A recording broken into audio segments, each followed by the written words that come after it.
My name is Anea and I'm a part of the class of 2019. I'm in the College of Arts and Sciences, majoring in sociology and urban studies, minoring in Africana, and I'm from right here in the city of Philadelphia.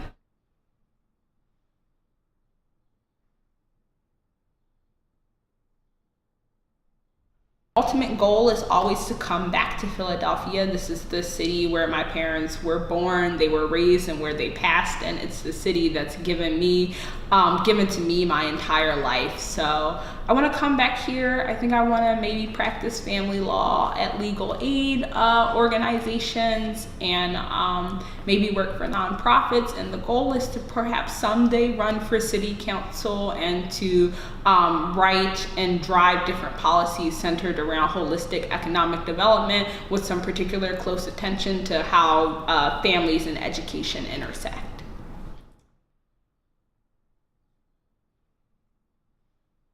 The process, I just told another first-gen low-income student in the grade below me this morning, actually. I said, it will test you, but if you do what you're supposed to do, you will come out of the Truman Scholarship application process a much better person. Let it test you, overcome it, and then realize and celebrate that you've overcome it, whether you win or not at the end of the day. So I think reflecting on one story in particular, I remember CURF had an advising session where Truman scholars who were in their graduate schools here came and they spoke to the people trying to apply currently.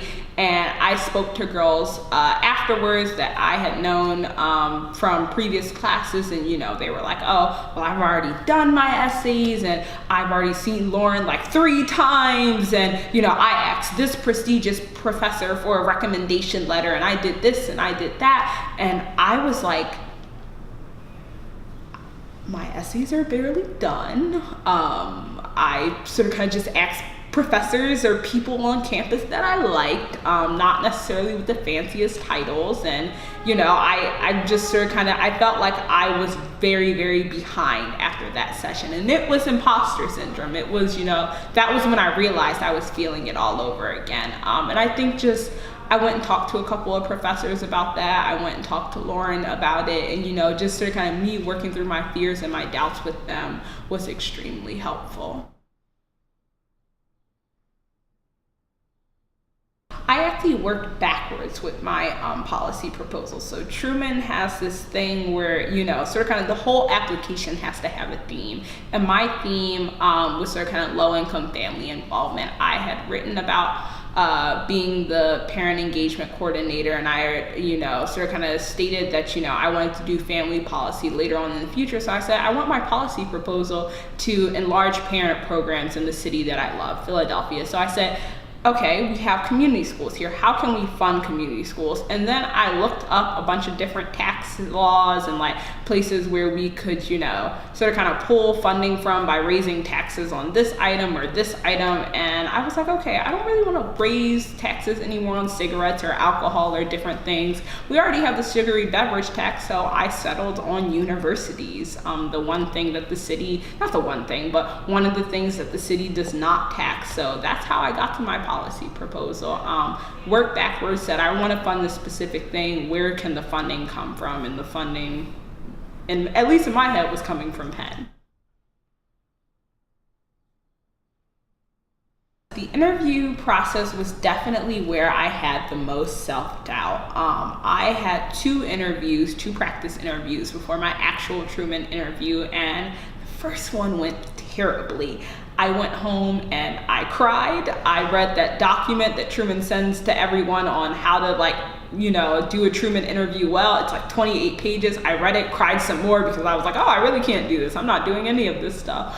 Just a ton of self-doubt. I felt like I wasn't prepared. I felt like I didn't know anything. And I think you need those experiences to do the fellowship application process right. If I went into my first interview done well, I know myself, I wouldn't have practiced as much for the second one or for the final one.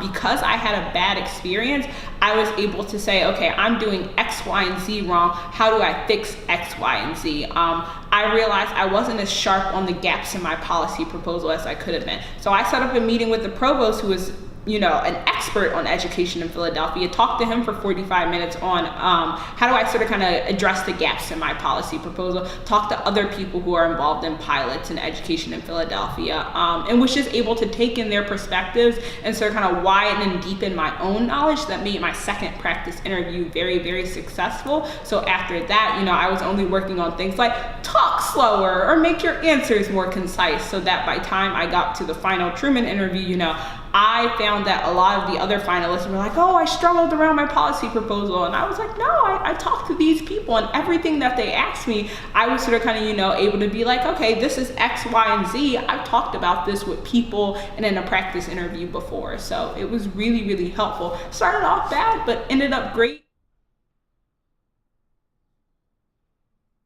CURF administrators in particular have been extremely helpful throughout this whole Truman application process. And I think the greatest sort of kind of thing of all is that CURF has encouraged me to talk to other students. After I won Truman, I had first-gen low-income students from not only this university, actually other universities who read my profile, reach out to me and say, hey, I'm going to apply for Truman next year. I was really inspired by you as a first-gen low-income student. Will you help me next year? And I was like, of course. I want there to be more first-gen low-income students that apply to Truman and that are part of, the cohort that is already incredibly diverse, but that can become even more diverse.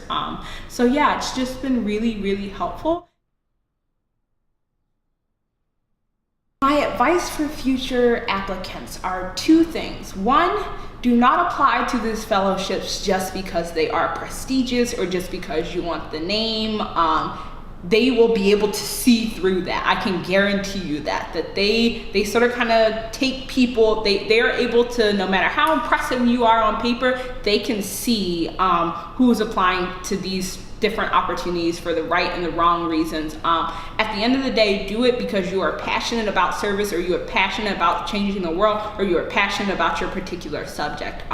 Do it because you think it fits you, not because it just sounds prestigious and for a resume. And two is, I guess this is advice for freshmen and sophomores, sort of kind of, the babies who are not quite applying to these things yet, is that don't be afraid to break boundaries.